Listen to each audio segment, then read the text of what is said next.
जैसा कि आप सब जानते हैं, इस कोरोना पीरियड में फिज़िकल रूप से क्लास होना पॉसिबल नहीं हो पा रहा है। इस कारण से कुछ प्रयास ये किया जा रहा है कि छोटे छोटे वीडियोज़ के माध्यम से कुछ विषय से संबंधित बातचीत अपन करें और उस बातचीत के आधार पर दिए हुए जो असेसमेंट आपको दिए जाते हैं, उस जो क्वेश्चंस आपको घर पे सॉल्व करने के लिए कहा जाते हैं उनको सॉल्व करें। सॉल्व करने में जो प्रॉब्लम्स आए उन प्रॉब्लम्स को डिस्कशन करते हुए सॉल्व करें और अपने जो आंसर्स आ रहे हैं, जो अपना सॉल्यूशन का तरीका आप लोगों को समझ में आ रहा है, वो भी शेयर करें ताकि मुझे समझ में आ सके कि आप लोग कितना कुछ समझ पा रहे हैं, कितना कुछ पढ़ाई कर रहे हैं। अपने पास बीकॉम पार्ट 3 में ABST के फर्स्ट पेपर में जो पेपर चल रहा है वो है कॉरपोरेट अकाउंटिंग, अपनी MGS यूनिवर्सिटी बीकानेर में। इस कॉरपोरेट अकाउंटिंग में बेसिकली कंपनी के लेखे किस प्रकार से रखे जाते हैं, इस संबंध में बातें हैं, जिनमें से एक महत्वपूर्ण जो चैप्टर है वो है वैल्यूएशन ऑफ गुडविल। और उस वैल्यूएशन ऑफ गुडविल के लिए अपन आज बात करेंगे, कुछ सामान्य चर्चा करेंगे। तो अब अपन शुरू करते हैं अपने विषय की बात, अपने चैप्टर की बात। और चैप्टर का नाम याद रखना, जिस चैप्टर की अपन बात कर रहे हैं वो है वैल्यूएशन ऑफ गुडविल। तो देखते हैं कि ये वैल्यूएशन ऑफ गुडविल, इसके अंतर्गत सबसे पहले हमें ये समझना है कि ख्याति यानी गुडविल आखिर कहते किसको हैं। तो ख्याति सामान्य रूप से यदि देखें कि ये देखिए आपके सामने जो है कि सामान्यतः ख्याति शब्द का अगर शब्दार्थ देखें, शब्द का अर्थ, तो अपन सब जानते हैं कि ख्याति का अर्थ होता है यश कहें या कीर्ति कहें अथवा प्रतिष्ठा कहें। अपन सब लोग जानते हैं कि किसी व्यक्ति की जितनी ज़्यादा प्रतिष्ठा होती है, किसी फर्म की, किसी व्यवसाय की जितनी अधिक प्रतिष्ठा होती है, उतनी ही उसके सामने अनुकूल परिस्थितियां आती हैं। अनुकूल परिस्थितियां मतलब ये कि वो व्यक्ति जिससे भी मिलता है या उस फर्म में जो भी ग्राहक आता है, वो उस फर्म या व्यवसाय के हित की बात सोचता है, उसके बारे में अपनी पॉजिटिव थिंकिंग रखता है। और जो पॉजिटिव थिंकिंग है ग्राहकों की किसी फर्म विशेष या किसी व्यवसाय विशेष के संबंध में, जो पॉजिटिव थिंकिंग है, उसी पॉजिटिव थिंकिंग को अपन यहाँ पर अनुकूल परिस्थितियाँ कहते हैं। चलिए आगे देखते हैं कि व्यवसाय, ये देखिए यहाँ से कि व्यवसाय फर्म की प्रतिष्ठा हो, व्यवसाय या फर्म की प्रतिष्ठा हो तो उसके लिए अनुकूल परिस्थितियां उत्पन्न होती हैं, जिससे क्या होता है, अनुकूल परिस्थितियों से क्या होता है कि अनुकूल परिस्थितियों से व्यवसाय की लाभार्जन क्षमता यानी प्रॉफिट अर्निंग कैपेसिटी बढ़ती है। और व्यवसाय का मुख्य उद्देश्य क्या होता है, प्रॉफिट अर्न करना और प्रॉफिट मैक्सिमम प्रॉफिट अर्न करना। दूसरी बात, इस सामान्य अर्थ के साथ में अपन देखते हैं कि ख्याति एक अमूर्त संपत्ति है। दो शब्द यहाँ पर आ रहे हैं, एक अमूर्त और एक संपत्ति। तो हमें ये समझना पड़ेगा कि संपत्ति किसे कहते हैं।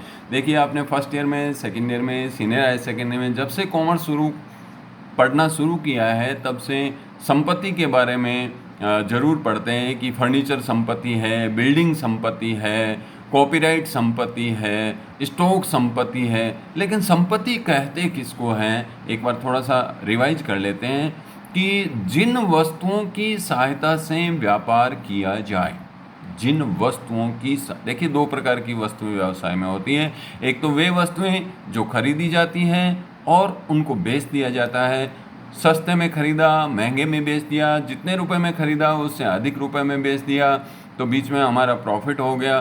तो क्रय और विक्रय जिन वस्तुओं का किया जाता है, एक तो वो वस्तुएं होती हैं जिनको व्यवसाय की भाषा में माल कहते हैं, और दूसरी वो वस्तुएं होती हैं जो खरीदी तो हैं लेकिन बेचते नहीं हैं, बल्कि उन वस्तुओं के माध्यम से बिजनेस को चलाया जाता है, व्यवसाय को रन किया जाता है। और जिन वस्तुओं के माध्यम से, देखिए, जिन वस्तुओं की सहायता से व्यापार किया जाए एवं लाभ कमाया जाए, उन वस्तुओं को संपत्ति कहते हैं। अतः ख्याति भी संपत्ति ही है, क्योंकि ख्याति की सहायता से लाभार्जन क्षमता बढ़ती है एवं अधिक लाभ अर्जित किए जाते हैं। अधिक लाभ यानी सुपर प्रॉफिट। ये जो पूरा चैप्टर है अपना, वो सुपर प्रॉफिट पर आधारित है। तो अधिक लाभ अर्जित किए जाते हैं। दूसरी जो बात यहाँ पर आई कि अमूर्त क्या है। देखिए, एक होती है मूर्त, दूसरा होता है अमूर्त, टेंजिबल और इनटेंजिबल। मूर्त यानी जिसका कोई भौतिक आकार हो, जिसको देखा जा सकता है, जिसको छुआ जा सकता है, स्पर्श किया जा सकता है, वो मूर्त कहलाता है।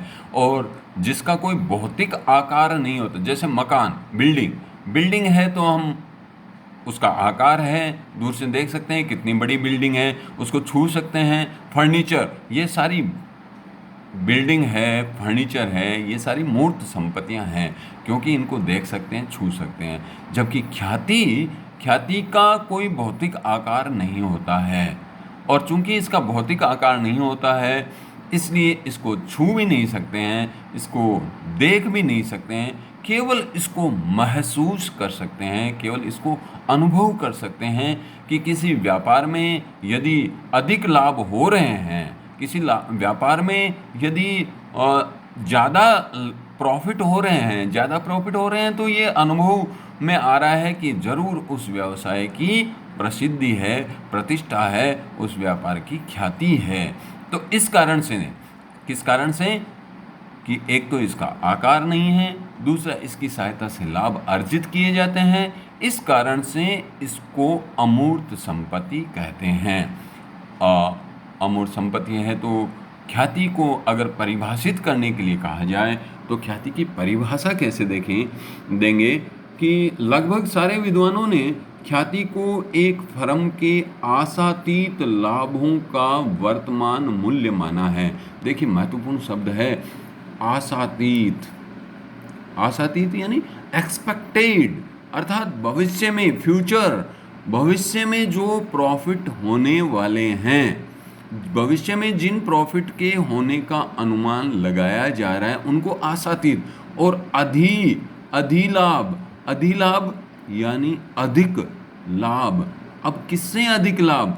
कि सामान्यतया उतनी की उतनी पूंजी लगा करके किसी एक व्यवसाय में जो प्रॉफिट कमाए जा रहे हैं, उससे भी अधिक लाभ, और उनका वर्तमान मूल्य इसलिए क्योंकि अपन कौन से लाभों की बात कर रहे हैं? फ्यूचर, आशातीत, एक्सपेक्टेड, भविष्य में, यानी अगले साल कितने लाभ होंगे। तो अगले साल जो लाभ होंगे वो यदि वर्तमान में मिले तो उनका मूल्य क्या है? क्योंकि हम ये जानते हैं कि रुपए की जो वैल्यू है वो कभी स्थिर नहीं रहती, इसलिए लगातार रुपए का मूल्य घटता जा रहा है। इसलिए अगर कोई 1 रुपया हमें 1 साल के बाद मिलने वाला है, तो वही रुपया यदि वर्तमान में मिले, यानी आज मिले, 1 साल पहले मिले, तो 90 पैसे से काम चल सकता है। क्योंकि अभी अगर हमारे पास 90 पैसे हैं तो उसको हम कहीं पर भी इन्वेस्ट करके, विनियोग करके, और उसको 1 साल के बाद 1 रुपये से कहीं अधिक बना सकते हैं। तो इस तरीके से ख्याति का अर्थ या ख्याति की परिभाषा आशातीत अधिलाभों का वर्तमान मूल्य जो होता है वही ख्याति कहलाता है। दोस्तों, ये हमने आज ख्याति का एक सामान्य परिचय सीखा है कि ख्याति का अर्थ क्या होता है, ख्याति किस प्रकार की संपत्ति होती है, ख्याति की परिभाषा क्या होती है, ख्याति की अवधारणा क्या है। इन सब बातों को ध्यान में रखते हुए आगामी हमारे लेक्चर में हम ये सीखने की कोशिश करेंगे कि ख्याति का मूल्यांकन कैसे किया जाता है, अर्थात उसका मूल्य किसी व्यवसाय के लिए किस प्रकार से निर्धारित किया जाता है और ये मूल्य निर्धारित करने की आवश्यकता क्यों पड़ती है। इसी के साथ हम आज अपनी बात ख़त्म करते हैं। धन्यवाद।